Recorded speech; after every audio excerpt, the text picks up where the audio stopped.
అందరికీ నమస్కారం అండి. Welcome back to our channel Hanvi vlogs. ఇక ఈరోజు వీడియో ఏంటి అంటే, తులసి కోట దగ్గర దీపం పెట్టే ఆడవారు ఖచ్చితంగా ఈ విషయాలను తెలుసుకొని తీరాలన్నమాట. మరీ ముఖ్యంగా ఈ కార్తీక మాసంలో తులసి కోట దగ్గర కనుక దీపం వెలిగించారు అంటే మీకు కోటి జన్మల పుణ్య ఫలితం అయితే దొరుకుతుంది. మరి ఎలాంటి నియమాలు పాటించాలి అన్న విషయాలన్నీ కూడా తెలుసుకుందాం. మన శాస్త్రాల ప్రకారం గుమ్మం తులసి మొక్క ముందు ఖచ్చితంగా దీపం వెలిగిస్తూనే ఉంటారు. తులసి మొక్కలో ముక్కోటి దేవతలు కొలువై ఉంటారన్న విషయం తెలిసిందే కదా. ఇక తులసి కోటలో ఏ దీపం వెలిగిస్తే 33 కోట్ల మంది దేవతలకు దీపారాధన చేసినంత ఫలితం దక్కుతుంది. తులసి కోటలో దీపం పెట్టి ఆడవాళ్లు ఖచ్చితంగా కొన్ని నియమాలు పాటించాలి. తులసి మొక్క ఏ దిశలో ఉండాలి, పూర్వీకుల నుండి ఆనవాయితీ లేని వాళ్ళు తులసి మొక్కను పూజించవచ్చా, ఇలాంటి ఎన్నో విషయాల గురించి ఇప్పుడు మనం తెలుసుకుందాం. ఎందుకంటే చాలామందికి డౌట్ ఉంటుంది. మా అత్త వాళ్ళ సైడ్ ఎవరికి తులసి కోట పూజించే రూల్ అయితే లేదండి. నాకేమో మా అమ్మ వాళ్ళ ఇంట్లో పూజించుకునే వాళ్ళం. ఇప్పుడు మేము తులసి కోట పెట్టుకోవచ్చా లేదా అని చాలామంది అయితే అనుకుంటూ ఉంటారు. వాళ్ళందరికీ ఈ వీడియో అనేది చాలా మంచిగా యూజ్ అవుతుంది. ఎవరైతే తులసి మొక్కను పూజిస్తారో అలాంటి ఇళ్లలో లక్ష్మీదేవి తిష్ట వేసుకుంటుంది. ఇలాంటి ఇళ్లలో ధనానికి లోటు లేకుండా ఇల్లంతా కనక వర్షంతో నిండిపోతుంది. మన వాస్తు ప్రకారం కూడా ఇంటి ముందు తులసి మొక్క ఉంటే మన ఇంటికి చాలా మంచిది. పెళ్ళైన ఆడవాళ్లు ప్రతిరోజు ఉదయం స్నానం చేసిన తర్వాత తులసి మొక్కకు నీళ్లు పోసి తులసి మొక్క చుట్టూ 5 ప్రదక్షిణలు చేస్తే ఆడవాళ్ళకి దీర్ఘ సుమంగళి ప్రాప్తిస్తుంది. తన భర్త ఆయుష్ పెరుగుతుంది. అలానే తులసి కోటలో దీపారాధన చేస్తే విపరీతమైన ధనం చేకూరుతుంది.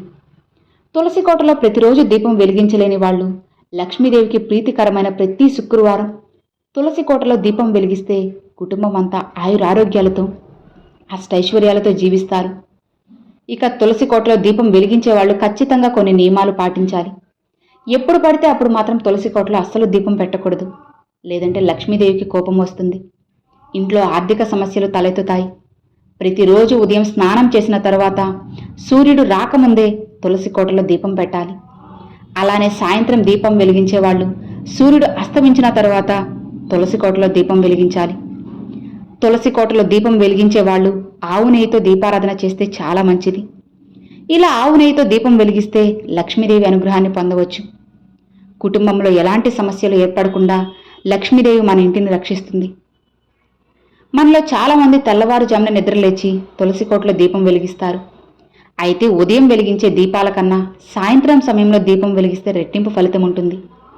కాబట్టి సాయంత్రం సమయంలో ఎవరైతే తులసి కోటలో దీపాన్ని వెలిగిస్తారో అలాంటి కుటుంబాలు జీవితంలో ఎన్నడూ చూడని ఐశ్వర్యాన్ని పొందుతారు. ఎంతో అదృష్టం ఉంటే కానీ తులసి కోటలో దీపం వెలిగించలేము.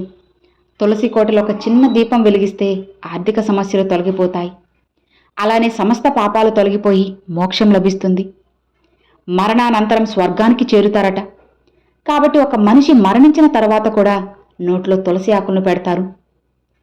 మన పురాణాల ప్రకారం తులసి కోటలో పిండి దీపం వెలిగిస్తే కోటి జన్మల పుణ్యఫలితం దొరుకుతుంది. ఇక కోటి జన్మల పుణ్యఫలితం లభిస్తుంది. బియ్యం పిండిలో కొన్ని పాలు పోసి ఒక చిన్న పిండి దీపాన్ని తయారు చేసి తులసి కోటలో పిండి దీపం వెలిగిస్తే లక్ష్మీదేవి ఎంతో సంతోషించి మీ ఇంటిపై కనక వర్షాన్ని కురిపిస్తారు. అలానే ప్రతి ఆదివారం రోజున శ్రీ మహావిష్ణువు కోసం తులసిమాత ఉపవాసం ఉంటుంది. కాబట్టి ఆదివారం రోజున మాత్రం తులసిని పూజించకూడదు. తులసి ముందు దీపారాధన చేయకూడదు. తులసి దళాలను అస్సలు కోయకూడదు. కనీసం ముట్టుకోకూడదు కూడా. ఆదివారం తులసికి నీరు పోసినా తులసి కోటలో దీపారాధన చేసినా తులసిమాత ఉపవాసాన్ని విరమించుకుంటుంది. కాబట్టి తెలిసి తెలియక కూడా ఇలాంటి తప్పుల్ని మనం చేయకూడదు. అయితే తులసి కోటలో దీపం వెలిగించేటప్పుడు తులసి ముందు కొన్ని అక్షింతలు పోసి ఆ అక్షింతల పైన దీపం వెలిగిస్తే అమ్మవారి అనుగ్రహాన్ని త్వరగా పొందవచ్చు. అక్షింతల పైన దీపాన్ని వెలిగిస్తే కోరిన కోరికలన్నీ నెరవేరుతాయి. ఇక అలానే నరదిష్టి సమస్యలతో బాధపడేవాళ్ళు 7 తులసి ఆకును తీసుకొని దిష్టి తగిలిన వ్యక్తికి దిష్టి తీయండి. భయంకరమైన దిష్టి దోషాలు తొలగిపోతాయి. అలానే భయంకరమైన పీడకళ్ళు వస్తుంటే రాత్రి నిద్రించే ముందు తలగడ కింద తులసి ఆకులు పెట్టుకోండి. ప్రశాంతంగా నిద్రిస్తారు. అలానే ప్రతి ఒక్కరు తులసి కోటలో చిన్న రాయిని పెట్టుకోవాలి. శ్రీకృష్ణుని స్వరూపంగా రాయిని పూజించాలి. అలానే ఒక చిన్న శివలింగాన్ని కూడా తులసి కోటలో ఏర్పాటు చేసుకోవచ్చు. తులసి కోటలో ఇతర మొక్కలను పెంచకూడదు. ఒక్క తులసి మొక్క మాత్రమే తులసి కోటలో ఉండాలి. ఇక తులసి మొక్కకు వచ్చే విత్తనాలను ఎప్పటికప్పుడు కత్తిరించేయాలి. తులసి మొక్కకు ఎక్కువ విత్తనాలు ఉండకూడదు. అలా ఉంటే ఇంటి ఇల్లాలకి తలనొప్పి సమస్యలు వస్తాయి. ఇక అలానే తులసి మొక్క తూర్పు దిశలో కానీ ఉత్తర దిశలో కానీ ఈశాన్యంలో కానీ తులసి మొక్కను పెట్టాలి. విశేషంగా ప్రతి శనివారం నాడు వెంకటేశ్వర స్వామిని తులసి దళాలతో పూజిస్తే మీ జన్మ ధన్యమైనట్లే. ఆ వెంకన్న అనుగ్రహంతో కష్టాలన్నీ తీరిపోతాయి. అలానే వెంకటేశ్వర స్వామి దేవాలయానికి వెళ్ళినప్పుడు స్వామివారికి తులసిమాలను సమర్పించండి. శ్రీవారి అనుగ్రహం ఖచ్చితంగా కలుగుతుంది. ఒకసారి మనం ఎన్ని జాగ్రత్తలు తెలుసుకున్నా తులసి మొక్క ఉన్నట్టుండి వాడిపోతుంది. ఇక పూజించే తులసి మొక్క వాడిపోతే ఇంట్లోకి దుష్టశక్తులు ప్రవేశించాయని అర్థం. అలానే మీ కుటుంబంలో సమస్యలు రాబోతున్నాయని అర్థం. ఇక ఇంట్లో దీపం వెలిగించేటప్పుడు పూజ కోసం తులసి దళాలను కొయ్యాలంటే మగవారు మాత్రమే తులసి ఆకులను కొయ్యాలి. అయితే ఎట్టి పరిస్థితుల్లోనూ పెళ్ళైన ఆడవాళ్లు తులసి ఆకులను కొయ్యకూడదు. ఇక ఎలాంటి ఆచారాలు లేకపోయినా సరే తులసి మొక్కను పూజించుకోవచ్చు. మీ పూర్వీకులు అత్తమామల సైడ్ నుండి ఆనవాయితీ లేకపోయినా తులసి కోటలో దీపారాధన చేసుకోవచ్చు. తులసిని పూజించడానికి ఎలాంటి పట్టింపులు ఉండవు. ఇక సైన్స్ ప్రకారం చూసుకుంటే ప్రతిరోజు తులసి కోటలో దీపం వెలిగిస్తే ఆ దీపం నుంచి వచ్చే వేడి తులసి మొక్కకు తగులుతుంది.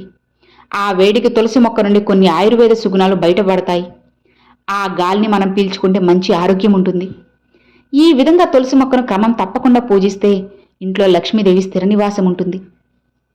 ఇక మీకున్న డౌట్స్ అన్నీ కూడా ఈ వీడియోలో క్లారిఫై అయ్యాయనుకుంటున్నాను ఫ్రెండ్స్. తులసి మొక్క దగ్గర ఎలాంటి దీపం వెలిగించాలి, తులసి మొక్కను తులసి ఆకులను ఆడవాళ్ళు ఎందుకు కోయకూడదో తెలుసుకున్నాం కదా.